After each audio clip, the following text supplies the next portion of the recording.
Pessoal da amada igreja com a paz do Senhor, amém, Jesus. Abra sua Bíblia em 2 Timóteo, capítulo de número 1, versículo de número 6.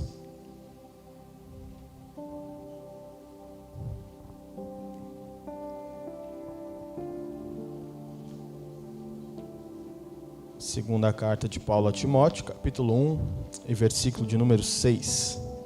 Vamos ler o 6 e o 7.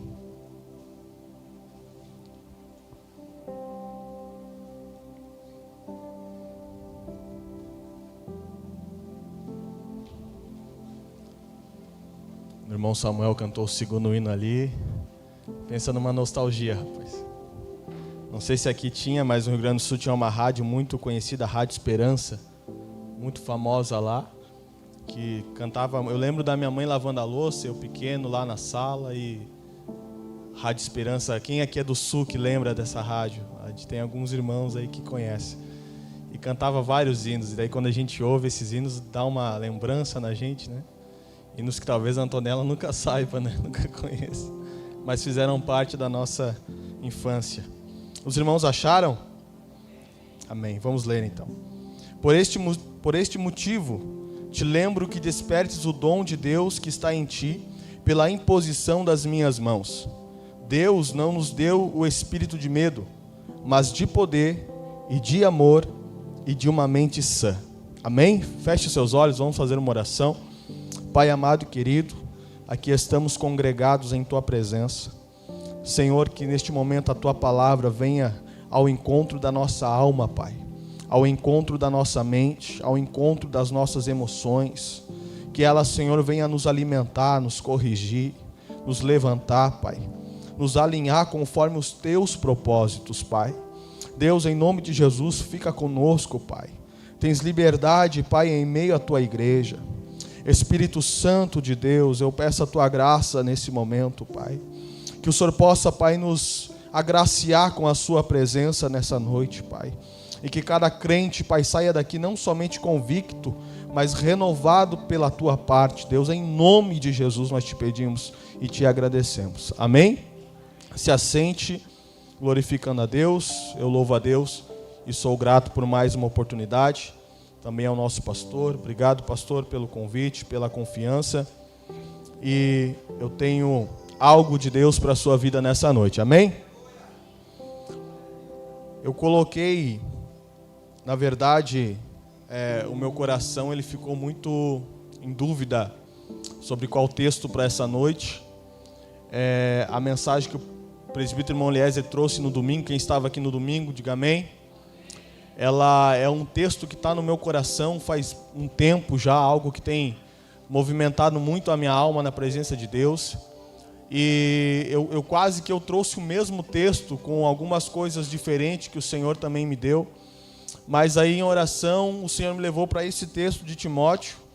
Ele tem algo bem parecido, são verdades bem parecidas, que eu creio que Deus também vai complementar o que Ele vem falando há algum tempo. Porque de fato eu creio nisso, a gente vê o mover de Deus preparando algo muito grande sobre a igreja para esse tempo.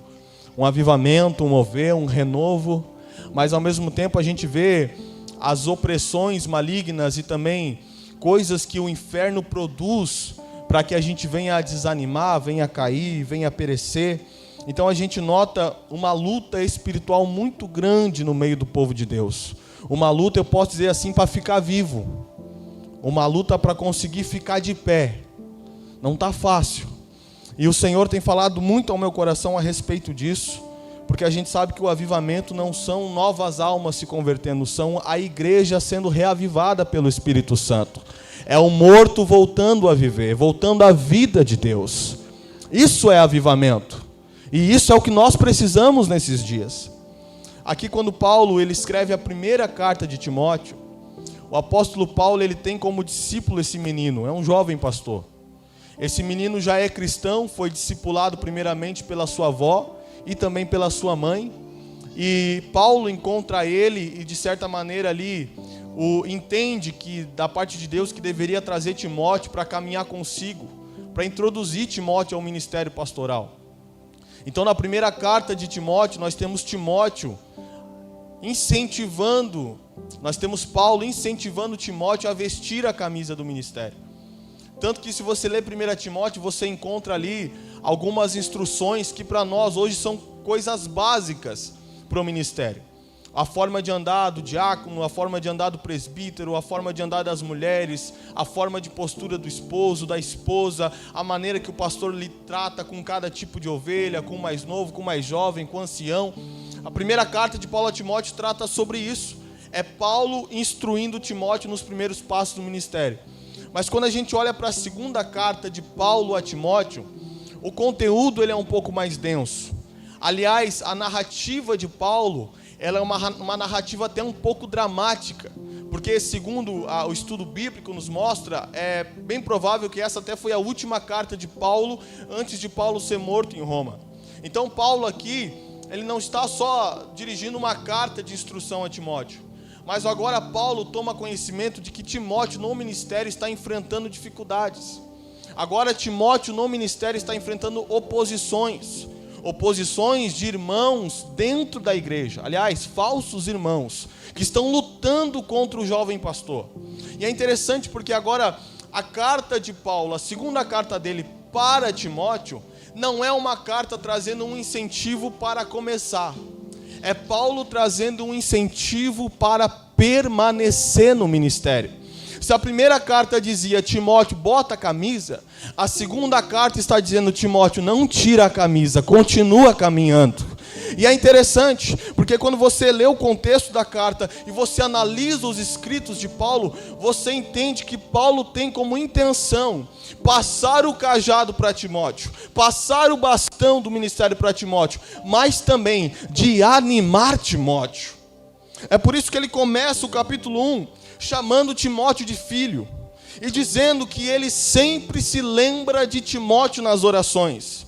Inclusive Paulo menciona aqui que ele se lembra das lágrimas de Timóteo quando se despediu dele na última vez. Imagina você estar dia após dia andando com um homem de Deus, sendo ali discipulado, recebendo uma paternidade abençoada de alguém que caminha no Espírito Santo. Aí de repente essa pessoa, ela te manda para uma missão e você não sabe mais quando vai ver esse pai na fé, quando vai ver esse companheiro. É mais ou menos essa situação. Timóteo fica em Éfeso, Paulo segue a sua viagem, segue a sua missão, e agora Paulo, sabendo da situação de Timóteo, ele manda essa carta, e é por isso que ele começa dizendo, meu amado filho Timóteo. É interessante porque essa semana eu ouvi algo bem interessante de um jovem também pregador, que ele dizia, Jesus não nos mandou ir e fazer convertidos, Jesus nos mandou ir e fazer discípulos. Você sabe por quê? Porque muitas vezes a gente pega a alma e a gente conta ela de maneira fria e calculista. 3 almas, 4 almas, 5 almas se converteram. Mas na realidade, quantas delas estão sendo de fato cuidadas por nós? Essa mensagem não é uma mensagem, hipótese nenhuma, para a nossa liderança. É uma mensagem para nós, igreja. Porque o texto nos mostra, o texto bíblico, principalmente o Novo Testamento. No Antigo você já vê os profetas, todos eles tinham um discípulo para continuar o ministério. Mas no Novo Testamento, os textos bíblicos, as cartas de Paulo, nos mostram o poder do discipulado. Porque de fato, uma coisa é você mandar conhecimento para alguém. Uma coisa é você mandar um manual de como se monta alguma coisa para alguém. Outra coisa é você pegar esse alguém e montar junto com ele, ensinando para ele do começo ao final como é que se faz. Então, segundo a luz da palavra e aquilo que o Espírito Santo tem ministrado ao meu coração, eu quero te fazer um apelo nessa noite, que você se torne um discipulador em casa dos teus filhos, que você se torne um discipulador dos teus vizinhos, que você adote alguém na caminhada cristã para ajudar esse alguém a caminhar os passos de Cristo. É uma necessidade. E quando Paulo então começa a discorrer o texto, ele faz menção da fé de Timóteo. Ele fala a Timóteo, a sua fé não é uma fé fingida, é uma fé verdadeira. Uma fé que você primeiramente herdou da sua avó e depois da sua mãe. É interessante, Porque Paulo está dizendo aqui que Timóteo tem uma fé firmada em Cristo. Timóteo tem uma fé verdadeira. Só isso já é um grande passo. Ele está mais ou menos dizendo assim: Timóteo, apesar de você ser jovem, apesar de você ser moço, apesar de você ainda estar iniciando no ministério, a sua fé em Cristo já é autêntica e verdadeira. É interessante, por exemplo, quando você olha para Mateus, capítulo 7, versículo 24 e 25, Jesus está falando mais ou menos disso. Ele fala que aquele homem que ouve as suas palavras, mas não as pratica, é como alguém que constrói a casa na areia. Se puder me dar um pouquinho mais de retorno, eu agradeço. E no versículo 25 ele fala: o homem que ouve as minhas palavras e as pratica é como o homem que constrói a casa na rocha. Para as duas situações, ele mostra o mesmo exemplo. Qual é o exemplo? Se vir a chuva, se vir o vento, se vir a enxurrada, se for na areia, a casa cai. Se for na rocha, a casa fica de pé. Agora, o que é interessante no texto? Primeiro, as coisas que poderiam derrubar aquela casa não são coisas espirituais. Jesus está falando de chuva, Jesus está falando de vento, Jesus está falando de tempestades, mas aquele que tem a sua casa firmada na rocha, que é Cristo, permanecerá de pé.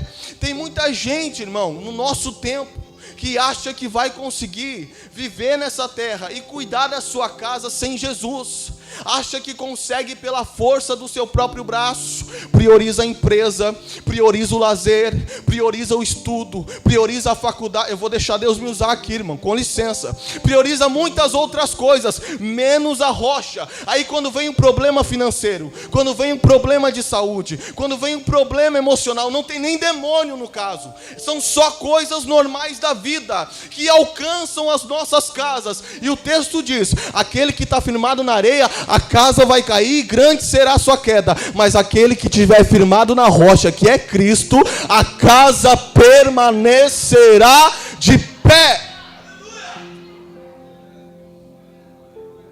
É disso que Paulo está falando, que Timóteo já tem uma fé firmada. Em outras palavras, Timóteo já é maduro na sua convicção em Cristo Jesus.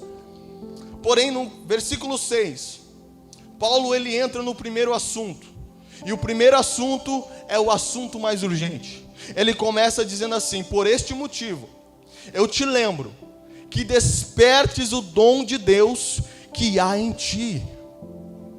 Irmão, preste muita atenção.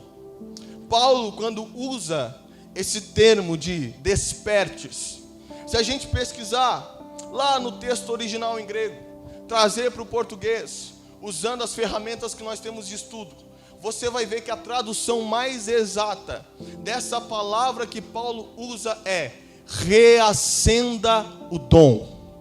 E é sobre isso que eu quero pregar nessa noite. Porque enquanto eu estava ali, esperando a oportunidade para vir trazer a palavra chegar, o Espírito Santo, na verdade, desde o começo da semana, ministra ao meu coração que tem pessoas aqui que estão em um nível tão profundo de desânimo, que eles estão pensando em abrir mão do ministério. Existem pessoas que estão em um ânimo estão em um nível tão profundo de depressão espiritual, que já estão chegando à beira da morte espiritual, e já não tem mais força para sair desse lugar. Aí o Senhor colocou esse texto no meu coração. É Paulo olhando para Timóteo e dizendo: Timóteo, você está passando por aflições no seu ministério, você está passando por oposições, você está passando por guerras, por lutas, por dificuldades. A sua fé está em Cristo, você é um crente maduro, você está bem firmado na rocha, porém a chama do seu coração está se apagando. Mas nessa noite Deus está falando não somente aquilo que Paulo falou para Timóteo, mas também falando para nós aqui, século 21, aqui em 2023, na Adonai, dizendo para mim e para você: é tempo de reacender a chama daquilo que Deus colocou no meu e no teu coração. E aí ele continua o texto, e no versículo 7, ele entra num aspecto que eu acho muito interessante. Ele começa a dizer assim, Deus não nos deu espírito de medo, mas de poder e de amor e de uma mente sã. Aí eu fui obrigado a ir para o estudo. Quando eu olho para esse contexto aqui, para esses 2 versículos, eu entendo. O chamado de Deus é uma chama que precisará ser preservada dentro de nós. Essa chama fará toda a diferença em nosso ministério.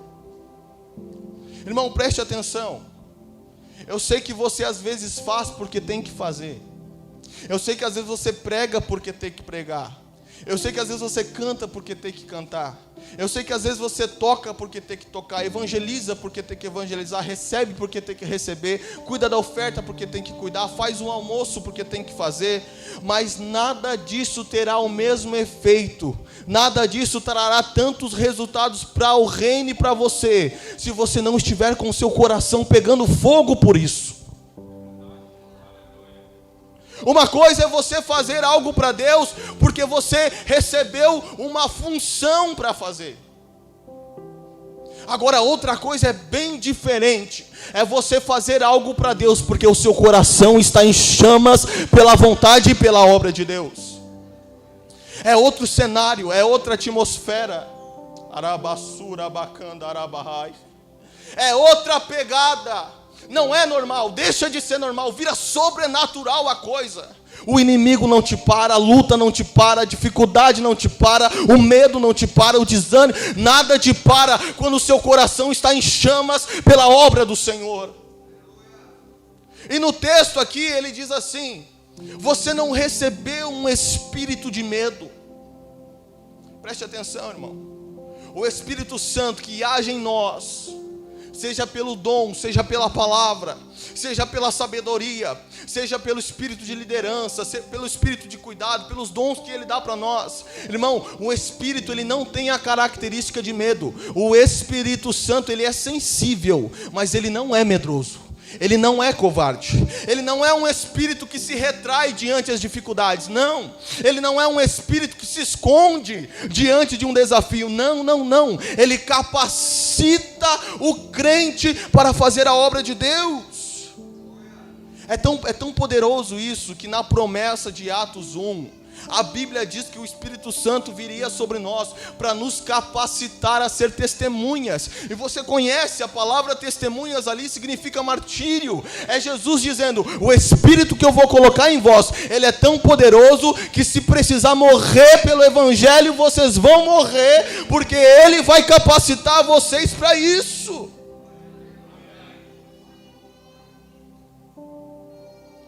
Então nessa noite Deus me trouxe aqui para tratar o teu desânimo ministerial nessa noite. Tiago, eu não consigo mais orar. Deus vai entrar com providência hoje. Tiago, eu não consigo mais jejuar. Deus vai entrar com providência hoje.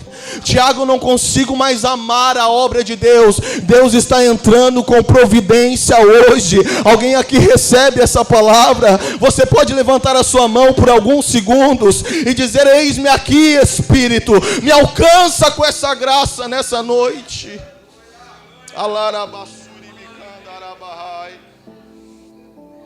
Porque daí Paulo diz assim: o Espírito que está sobre vós é um Espírito que gera poder, amor e clareza mental. Preste atenção.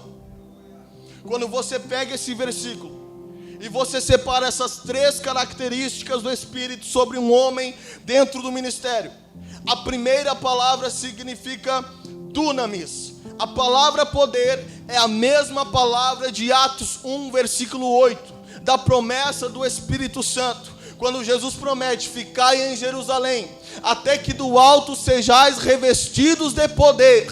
Aquele mesmo poder do Pentecostes é o mesmo poder que Paulo está dizendo para Timóteo aqui, que se ele entender que reacendendo a chama do seu coração, o Espírito virá sobre ele, a primeira característica que vai fluir na vida de Timóteo é o poder do Espírito Santo de Deus na vida dele.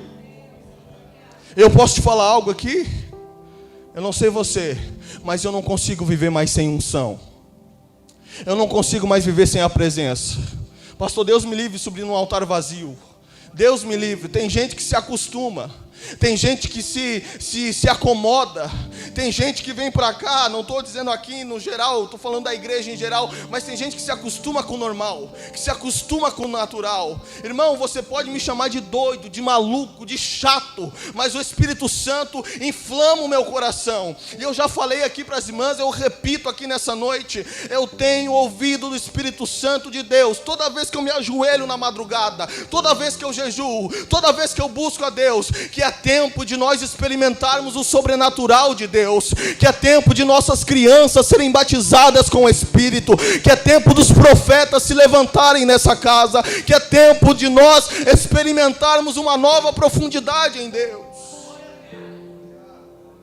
Mas isso só virá através do poder. Paulo diz, não é pelo muito falar, não é por força nem por violência, é pelo Espírito de Deus.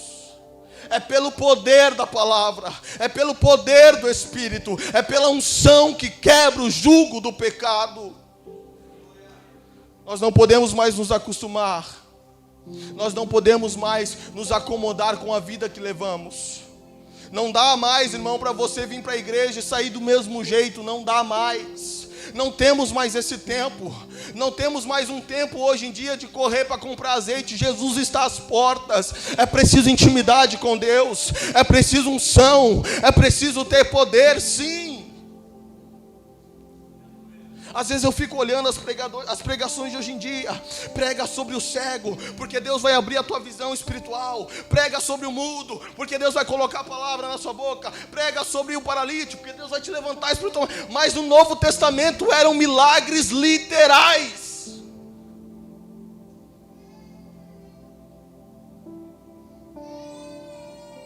No Novo Testamento Paulo ensinava a palavra. O jovem cai do segundo andar e morre. Paulo interrompe o culto de ensino, vai até o menino e fala para o menino, acorda. E o menino volta a viver e se levanta. Nós estamos vivendo um tempo em que nós estamos naturalizando o poder de Deus. E o poder de Deus não foi feito e não foi entregue para nós deixarmos Ele no natural, não. É para sim os sinais nos acompanharem, se manifestarem em nosso meio. Para que os ímpios, irmão, venham se converter. Para que aquele que não crê em Deus vejam as maravilhas de Deus, a glória de Deus e se converta a Deus. Nós não vemos mais pessoas buscando a Deus por ministério de profecia, por revelações. Não temos mais pessoas chorando por interpretação de línguas. Nós não vemos mais crentes jejuando e gastando tempo para receber dons de sonhos, dons de maravilhas, dons de cura. Mas é uma necessidade no nosso tempo. É uma necessidade nessa geração, a geração que está mais longe de Deus. Sem poder não dá. Sem poder nós não chegaremos no propósito de Deus. Nós precisamos do poder do Espírito Santo, amém? A segunda coisa que Paulo deixa claro neste texto, que quando esse Espírito viesse sobre Timóteo, e ele reacendesse a chama do seu coração, ele receberia um espírito de amor. E a palavra aqui, amor, é agapau, ou seja, amor fraternal. Esses dias eu conversava com alguém e nós falávamos que como é bom quando a igreja está em comunhão. Como é bom quando a igreja está em um só propósito, em um só coração. Como é bom ver muitas vezes irmãos criando amizade com outros irmãos, irmãos se visitando, uns cuidando dos outros e todos cuidando da obra de Deus. Mas sabe o que é interessante? É que ninguém vai fazer isso simplesmente por uma condição intelectual. Irmão, ninguém faz isso por condições emocionais ou intelectual, não. Precisa haver um amor da parte de Deus em nossos corações. Imagina Paulo olhando para Timóteo. Timóteo lendo essa carta e pensando, mas tem falsos irmãos no meio da igreja. Como é que eu vou pregar amor se tem gente aqui querendo me destruir? Como é que eu vou pregar amor ao ímpio, se o ímpio também quer me destruir? O judeu da época, o tradicional, queria perseguir os crentes, acabar com a igreja. É por isso que esse amor não é uma capacitação humana, não é uma capacitação que vem do nosso intelecto, ou da nossa teologia, ou da nossa inteligência. Não, precisa ser através da presença do Espírito Santo em nossas vidas. Esses dias atrás, eu trouxe aqui uma mensagem sobre intercessão. Irmãos, isso talvez é uma das maiores provas de amor que existe na atualidade para um cristão. É você orar por alguém, sem nem ela saber. Alguém que está no hospital, alguém que precisa de uma porta, alguém que precisa de uma libertação. Só que o que acontece? A gente tem muito tempo para o trabalho, a gente tem muito tempo para o lazer, a gente mal olha para nós mesmos, ainda mais gastar tempo com alguém, pastor.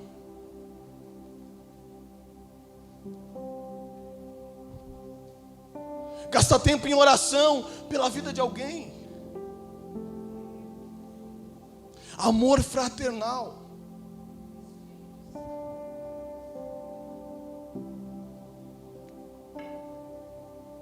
Quantos estão entendendo? Diga amém. E em terceiro lugar aqui, a última palavra desse versículo que Paulo traz é a seguinte: uma mente sã. Preste atenção. Lá, se você pesquisa no grego, como eu já falei, traz a mais pura ali tradução, significa sanidade mental. Preste atenção. Existem pessoas que estão na obra de Deus, estão fazendo a obra de Deus, estão todo dia na linha de frente, mas estão desequilibradas, estão confusas, estão desorientadas, suas emoções estão bagunçadas. É óbvio, porque nós, o que acontece? A gente vem para a igreja, a gente cultua, a gente faz a obra, a gente lida com situações diversas, a gente renuncia a muita coisa, a gente estuda, ora, jejua, prega, canta, se desgasta. Só que muitas vezes, mesmo assim, aquilo que nós esperávamos que ia acontecer, não acontece. Muitas vezes a porta que eu e você lá fora estávamos contando, não se abre. Acontece, pastor, muito com um pregador, né? Se prepara, jejua, lê a Bíblia, no quarto fechado é uma glória, mas quando chega no altar parece que murcha. Aí muitas vezes o obreiro aqui se frustra, desce do altar triste,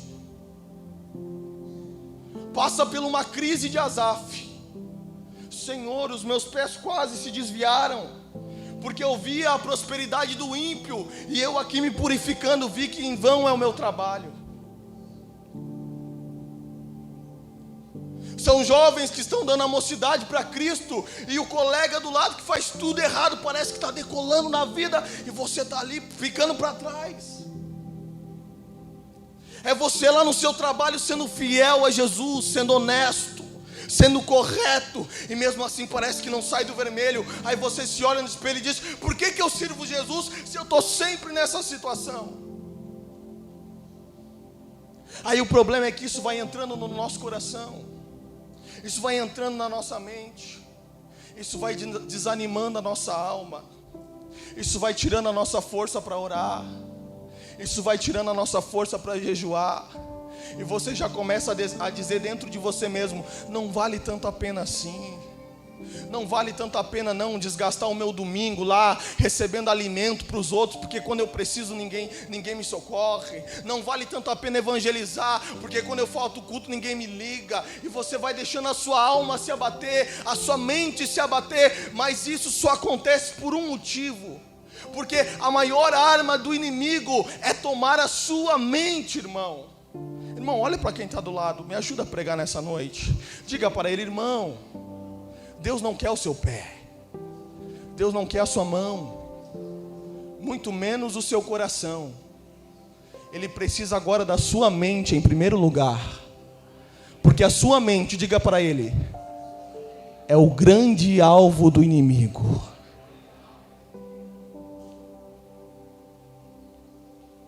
Irmão, olha para mim.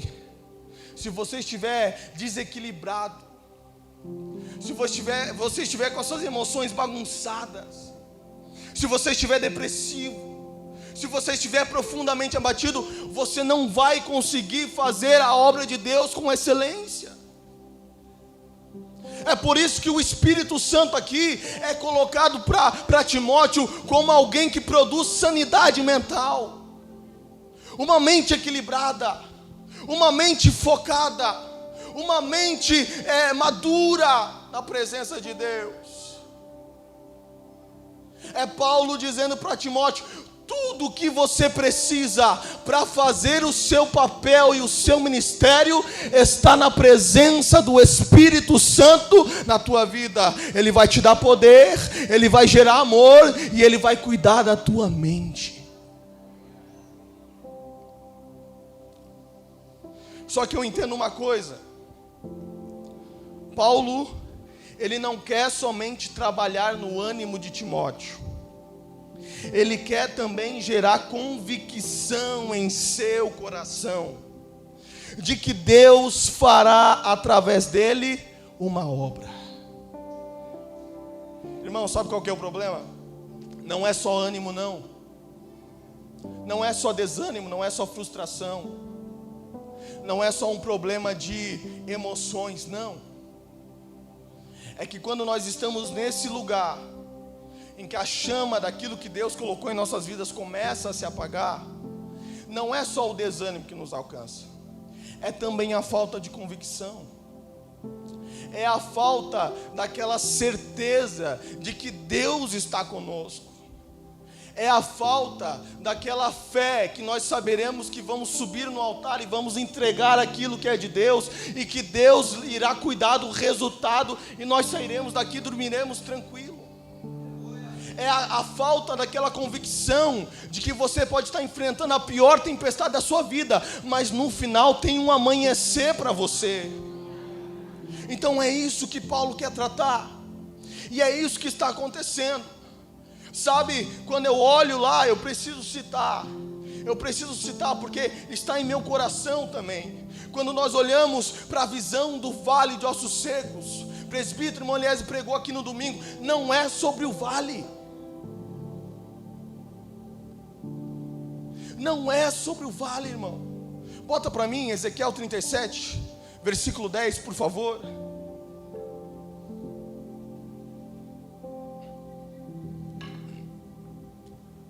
E profetizei como ele me deu ordem.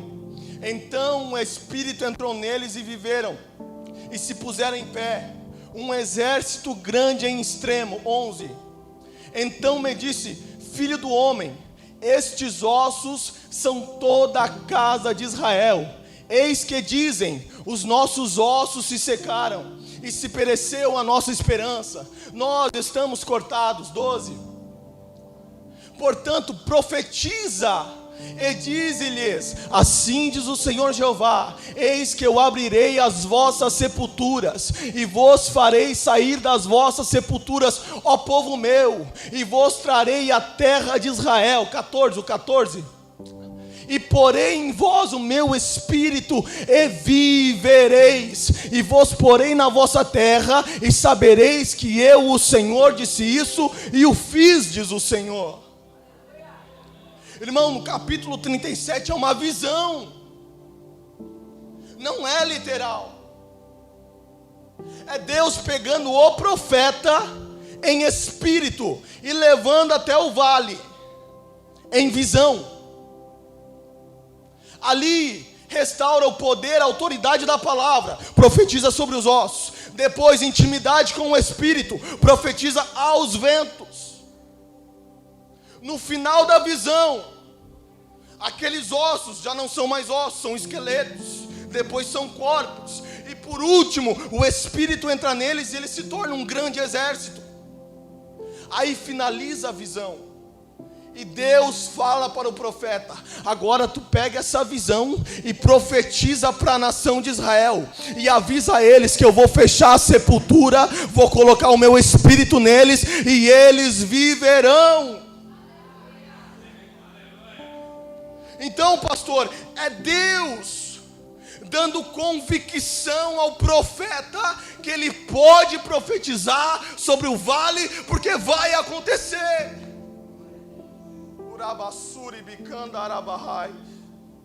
É Deus restaurando no profeta a convicção de que ele ainda é poderoso para fazer. Não, você não entendeu o que eu estou pregando. Não, me desculpa. É Deus restaurando a fé do profeta. É Deus restaurando a autoridade do profeta. Quantos de nós entramos aqui nessa noite com alguma área na nossa vida que nós perdemos o controle e parece que não tem solução, mas Deus está dizendo: eu estou restaurando e estou te dando a certeza de que você vai vencer essa situação.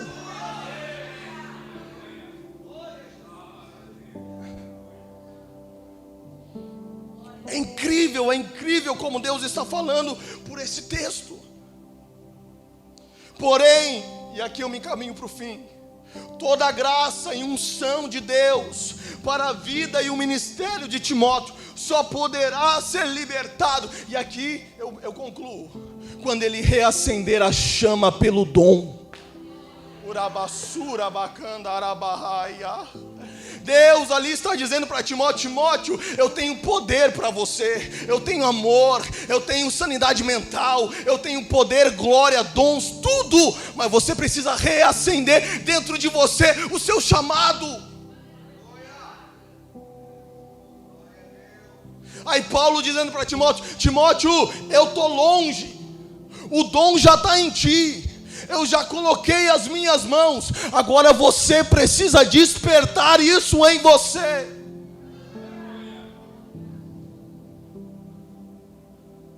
É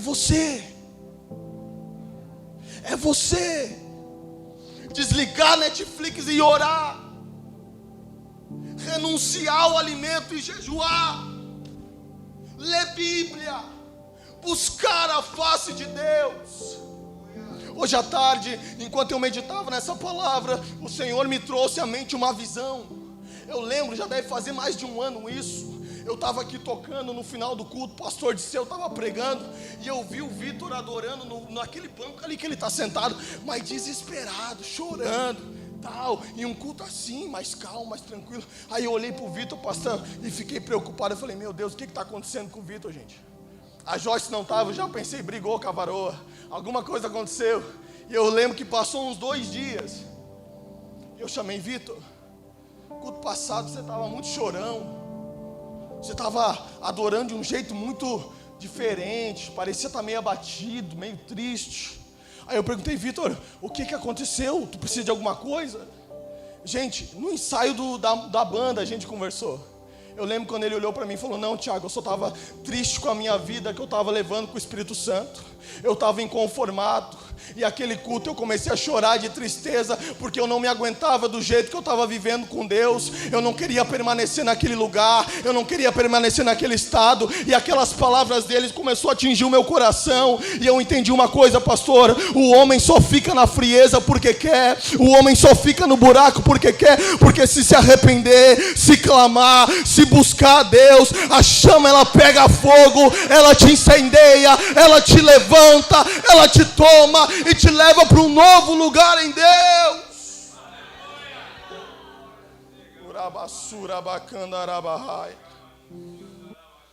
Se coloque de pé. Me ajuda, João, no teclado.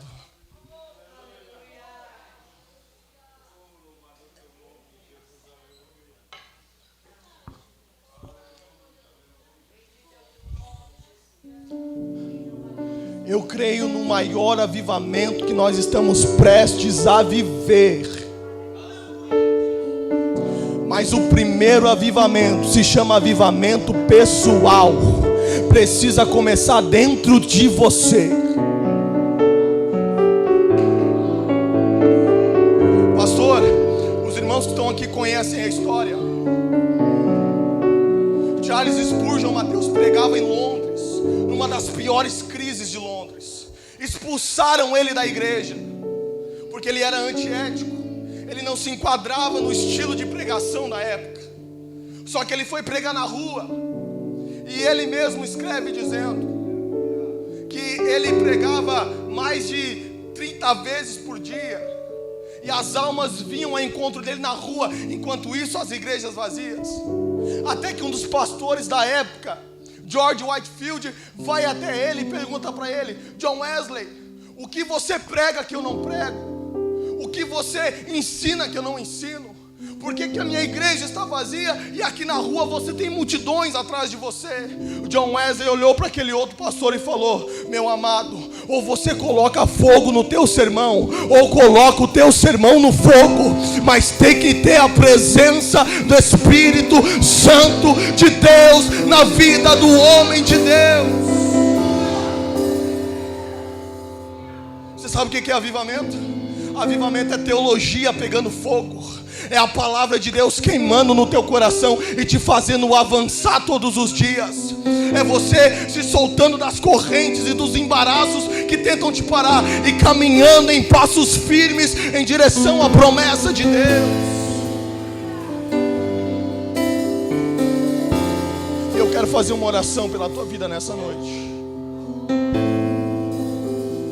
Só você que sente que precisa reacender essa chama.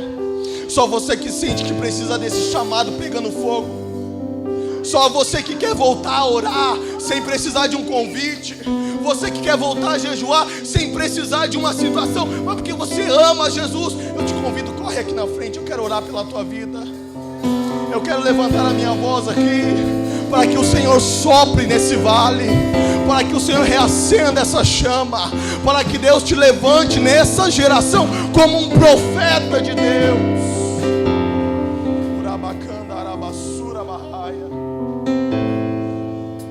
Pode seguir com o instrumental.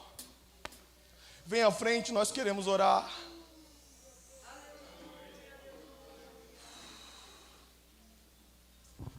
Nós temos alguém aqui que quer se reconciliar com Jesus.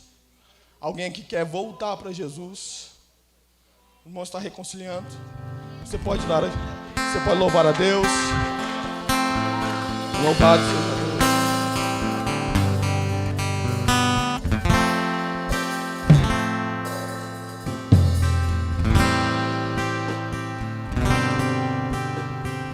Antes da gente orar, eu quero aqui confessar algo para os irmãos. Irmãos, eu estou completamente, profundamente movido a buscar mais de Deus. Irmão, não se trata de farisaísmo, não é isso. Se tem alguém aqui de pé, aqui na igreja, pela graça sou eu. Não há mérito nenhum em mim.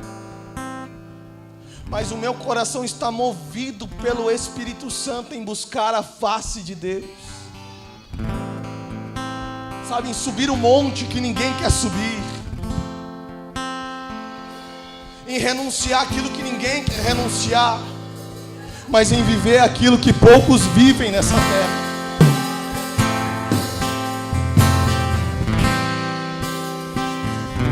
Que nessa noite essa mesma angústia tome conta do seu coração. Que nessa noite essa mesma preocupação, esse mesmo peso de responsabilidade desça sobre ti. Essa mesma frustração espiritual em não permanecer no mesmo lugar, mas se mover, ser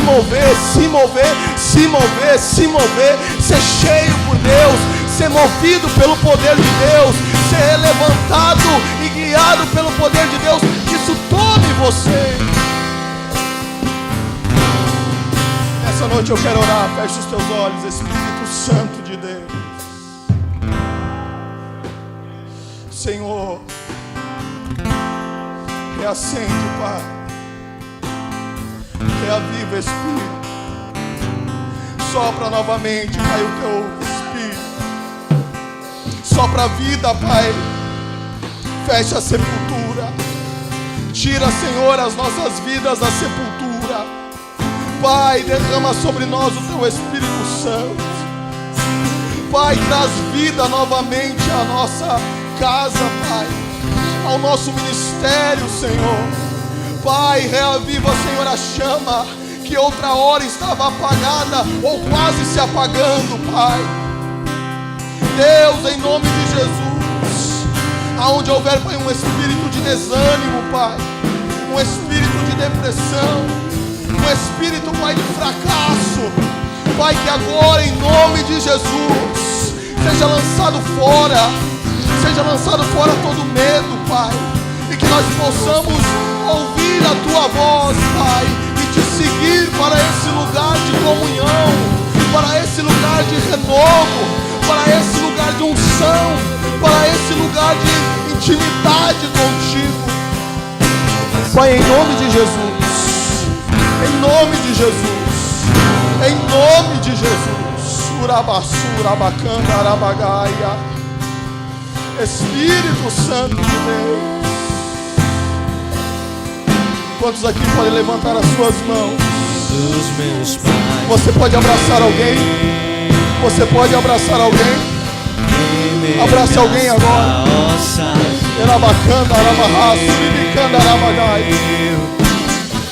O Espírito Santo quer reacender o teu coração nessa noite. Seja cheio de Deus. Seja cheio da presença de Deus.